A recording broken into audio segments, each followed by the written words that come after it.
My name is Frits van Heerden, and I had the privilege to represent our country in rugby. And my rugby career started at school really as a schoolboy, but never A side. I was always in the B side. But after school I developed grew a bit of size and started playing for provincial rugby. And I was privileged to make my test debut when, you know, the test in Invictus where Nelson Mandela, our president, came and watched the game. That was my first rugby test. And I was a youngster of 23 years old, and had the privilege to play with Francois Pienaar and a lot of the big Springboks. But it was such a privilege to represent my country for the first time. And it was surreal to meet our president at that stage.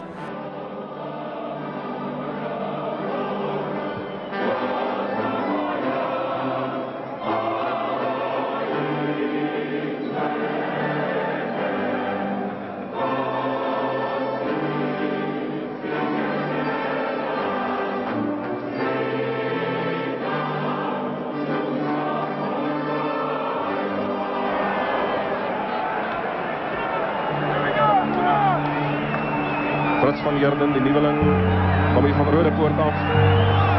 Deesdae student op Stellenbosch in sy eerste toetswedstryd en die teken van meneer Haak dat die wedstryd moet begin word hier ingewag deur Mark. And that was sort of the start of my career, and towards the end of my career I'd been a Christian. I was married already. I had my first child, and I'd sort of felt that this was time to call it a day. And it was a difficult thing for a rugby player to call it a day. I had a year left on my contract in the UK, and I had the decision to make. You know, was I going to sit and milk this thing as long as I can, or was I going to trust God for my provision going forward? And it was a big faith step, and we prayed about it. Nelly and I, we fasted for 2 days and prayed about what we were going to do next, and we decided I wanted to go into business. I'd had a law degree by that stage, but I felt that business was the way to go. And at that stage, because I knew the Lord and I wanted to do it with Him, I decided to dedicate my whole business career to the Lord. From the outset, we decided we're going to do everything by the book. We're going to pay our taxes. We're not going to take any shortcuts. We're going to treat people fairly.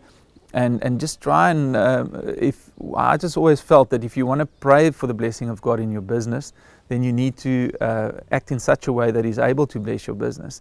And that was really a beautiful time. We worked really hard initially, still work quite long hours, but learned so many things. And it's been a passion of mine, just the business side. And that grew from a passion just for business to people, you know, as I journeyed with God, and specifically the role of the church in my life at that stage, and getting to understand leadership within the church.